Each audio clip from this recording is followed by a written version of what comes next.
Mr. Speaker, despite the many positions of the Government of Canada, this motion is not about a ceasefire. This motion is about rewarding Hamas for their massacre. This motion is a vote to reward the murder, the rape, the kidnapping of Israelis, and this motion is deeply irresponsible for this Parliament.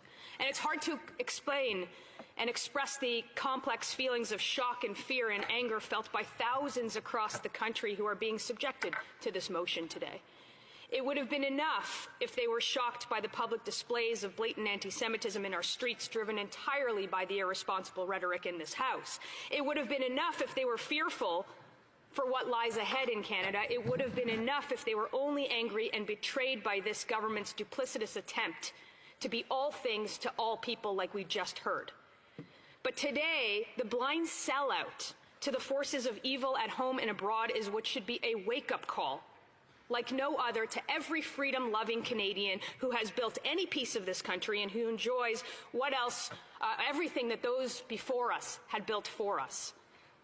This would be a ceasefire motion if it called for Hamas to lay down its arms, to surrender, and for immediately to return every single hostage, bring them home. It is not that.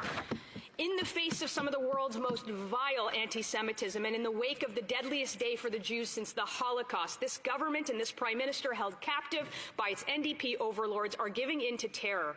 And this motion is only the latest example of that. Since October 7th, as Hamas launched an unprovoked and unjustified attack on innocent civilians in Israel, where hundreds of men and women, young and old, were raped, murdered, tortured, and taken hostage, more than 100 of those hostages still being held captive.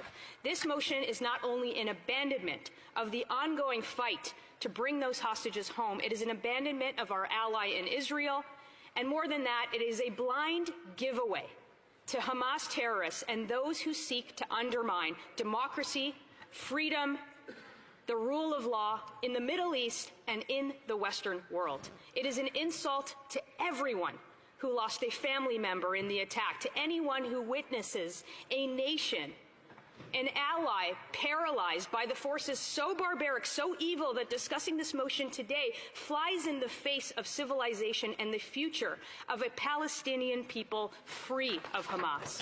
There is a reason, Mr. Speaker, that Canada has a long-standing policy of not negotiating with terrorists. It's because it rewards barbarism, and worse, it provides an incentive for that barbarism to continue and even escalate. I want members of this chamber to think long and hard about what many concessions in this motion mean for peace. In the short term, they mean that Hamas will remain intact. They mean that no more members of Hamas will be brought to justice. They mean that no more hostages will likely be brought home. In the long run, they mean that Hamas will be rewarded for their decision to attack a democratic nation.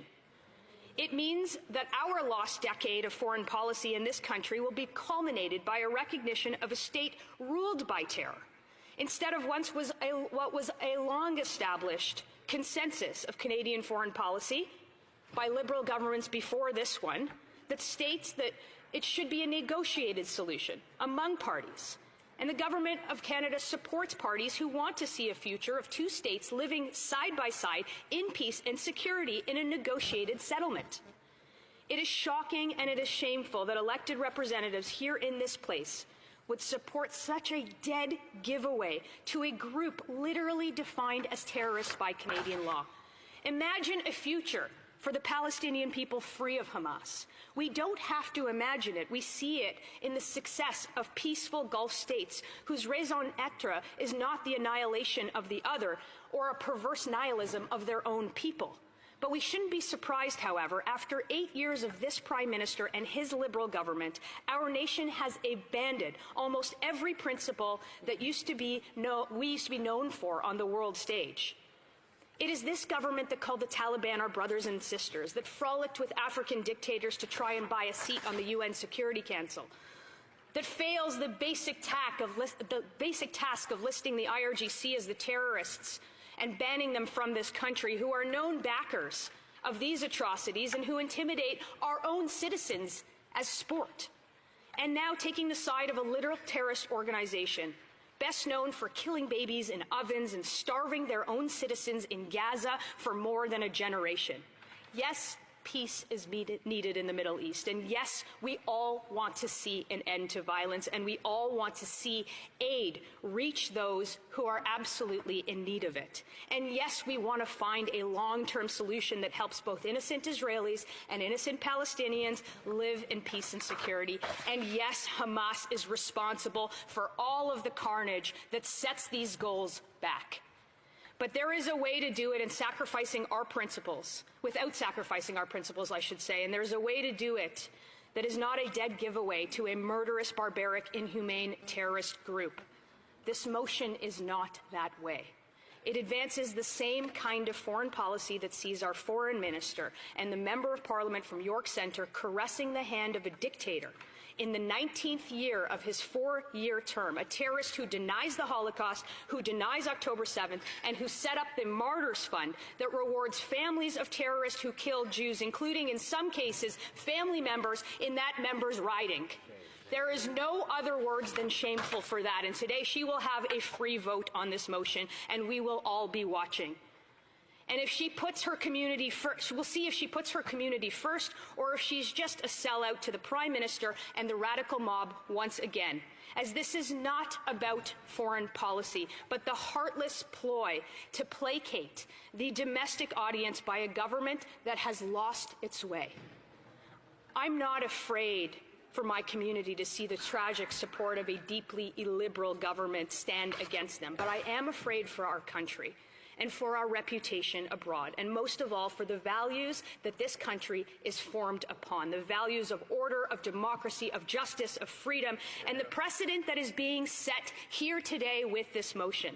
The casual and gradual erosion and disregard of the very beliefs that make this country special, sending a signal that we support a noisy few over a silent many, lawlessness over principle, what's convenient instead of what's right. They're playing a dangerous game of moral equivalency, pitting one group against another.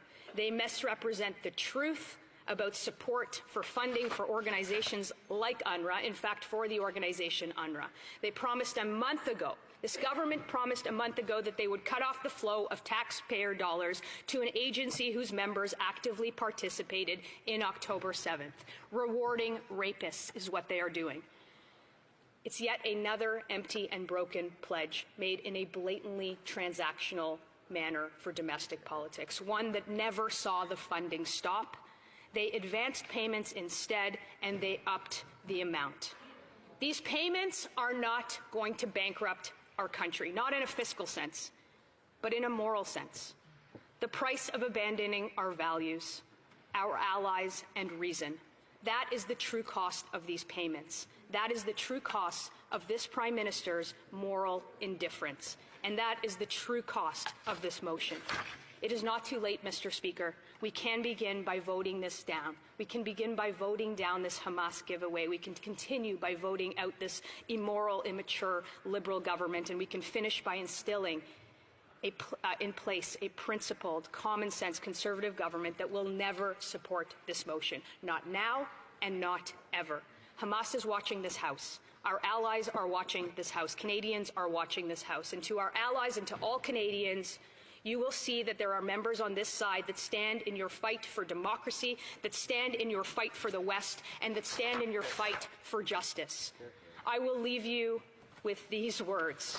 There are going to be many politicians that make a choice today. Ours will be the right one, and I can only hope that members, all members on the other side, make the right one too. And when they don't, those who sit with them will have to account for their own choices, Mr. Speaker.